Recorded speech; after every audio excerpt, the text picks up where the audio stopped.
Joe, it was the hat that got you, wasn't it? Yeah, totally. It was the news, really, but the news got me at first, and then when some stuff started coming out, and the official, there was a post on Christophe's Twitter account and some other social media things where the photo they used was him in his Saratoga special hat, and that got me, I think, a little more where I was like, because I remember handing it to him, and I remember thinking he would never wear it, and then I saw him in a winter interview, I think, at Aqueduct, and he had it on, which just made me laugh. So, yeah, when I saw that, it really kind of hit me. I kind of thought I would want to write about him anyway, and then that just sort of really made it really happen, because I'm sure other people saw it too. So it was. I wish I didn't have to write that story, but it was. I felt like it was worth writing and worth remembering him. When you hear the name Christophe Clement, what are some of the things that immediately start coming to mind? Probably the first thing is that barn at Saratoga. That's so iconic to me. Its location on the Oklahoma side, between Shugmagay and Bilmont, what they managed to do, what Christophe's stable managed to do in the area in between. It's sort of this, from the outside, you can't quite tell because it's obscured by willow trees that they planted, but once you get inside there's this sort of courtyard that is just a total oasis for horses, people, and everything else. And that's the first thing that jumps out at me is that barn, those horses of his standing on the turn, waiting to gallop, and they're standing there like they're ponies. They're like because they do it every day. They're backed up to the rail, quiet as could be, and he's kind of walking through with Miguel or by himself, and he talks to each rider, looks at each horse, kind of gives us final instructions, and off they go to train. That I'm not in Saratoga now, but I will be next week and this summer, and the horses will be there, but he won't, and that'll be a little tricky for sure. Yeah, I think for all of us, it's a changing of the guard. It's something that I don't think many people saw coming. This wasn't publicly out there necessarily that Christophe was dealing with this issue. He's certainly going to be missed. What legacy does Christophe Clement leave behind?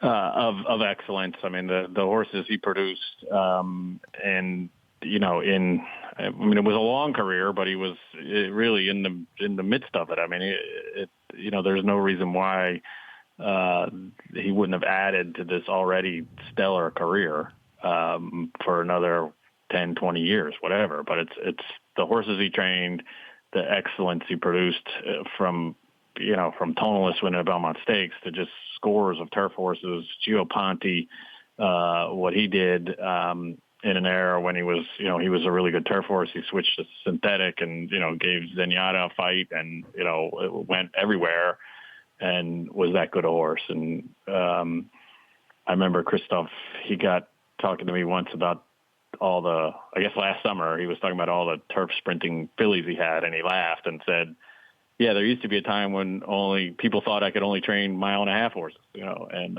he had a whole string of turf sprinters, all of a sudden. So I think he could train any horse. You tell a great story in your remembrance, which folks can read at thisishorseracing.com, but you tell a great story about a special moment you shared following the Belmont Stakes. Tell me about that. Yeah, and it was kind of unplanned. I in the chaos of those Triple Crown races, and especially that one, that was California Chrome going for the Triple Crown. There were 102,000 people there. It was total madness. And trying to do post-race interviews, they do an official press conference and things like that after that. But I knew Christophe had two horses, or maybe I didn't know. I looked in the program probably and realized he had two horses in the race after the Belmont. And knowing who he was, I figured he was going to show up to saddle him as opposed to leave it to the staff. And there he was, So while I think a lot of other people were at a post-race press conference with owners and breeders, and I know Joe Rosario was in it because he was really late getting to the paddock to ride one of Christophe's horses. But somehow I kind of ended up walking out of the paddock with him, just the two of us. And I'm sure there were a few other people around, but it was pretty quiet. And you could really tell the sort of impact that had on him at the time. I mean, that's 2014, so that's going back a ways now, and to win an American Classic on the dirt at his home track, it really meant a lot to him, and he was he was trying to explain it to me, and I can't find the notes, or I think the notes I have are they're not in Microsoft Word. They're in some other software that I can't open the files. We all have those. Yeah, exactly. I'm like, what was this even? But anyway,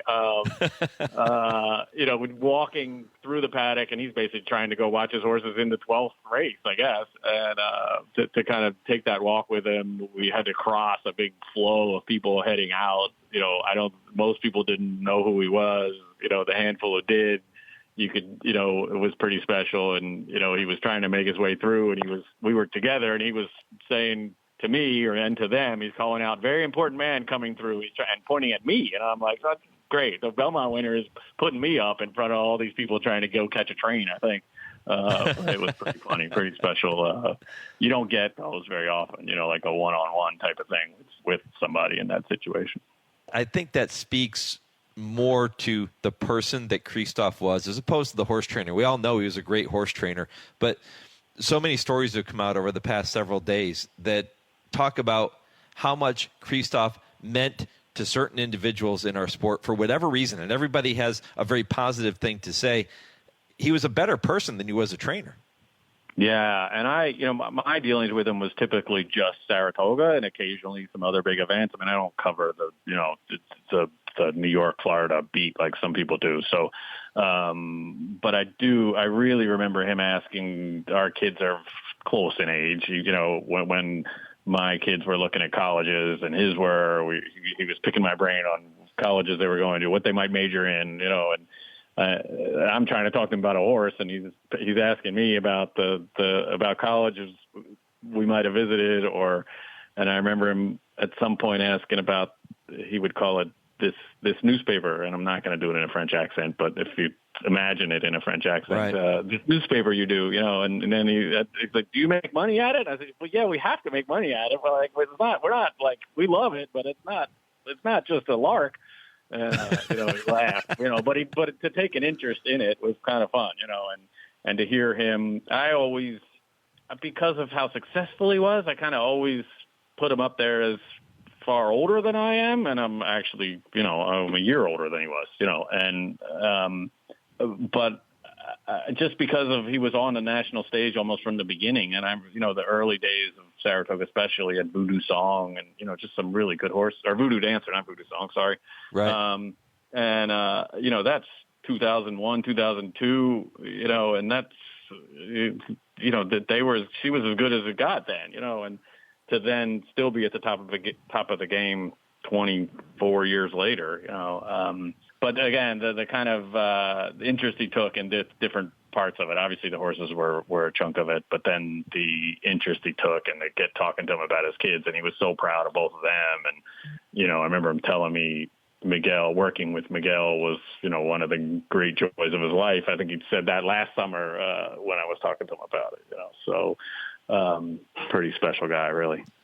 Spending a few minutes remembering the late Christophe Clement with Joe Clancy. There's another part of the remembrance, your story, that appears out there. And Joe, you talked about this magical dinner that you had, and it was totally impromptu. Tell me that story. Yeah, I wish we had maybe we could have asked. I don't know what they would have said. We could have put the recorders on the table and gotten some great stuff. But again, we were at Belmont. One year they ran the jump races back at Belmont in September on 2 days back to back instead of both on the same day. And I usually go and do TV or whatever I'm doing with the steeplechase stuff, and was in the paddock probably for the last race on. It's usually a Thursday and a Friday, or I can't. Anyway, it's early in the Belmont meet right after Saratoga, and he asked what we were doing for dinner, and I was like, well, nothing. I got a room at the Hampton Inn or wherever, and I got to come back out here tomorrow. And he gives us an address and tells them to meet him at this restaurant in Garden City, which I cannot remember the name of, but anyway, I'm sure other people will. But it was Ron Anderson, Christophe, Sean, and I had dinner in basement Chinese restaurant, and Christophe did all the ordering and ordered the wine, ordered the Peking duck, told us what else we should get. with it, and the conversations were really fun. I mean, it was just to hear Ron Anderson, who's been an agent for some of the greatest jockeys in the game, and Christophe talking about some of the best horses in the game, and we mostly just listened. It was really fun. If you were to use one or two words to describe Christophe, his impact on the game, I know we talked about his legacy. What are those one or two words going to be? Class, and I go back to his training, attention to detail. I mean, he worried about every detail, I think, when he prepared a horse. And I think that's important, and it gets, with a big stable, it probably, even trainers would admit, it probably gets lost sometimes, but it's really important, and you could tell in the kind of performance and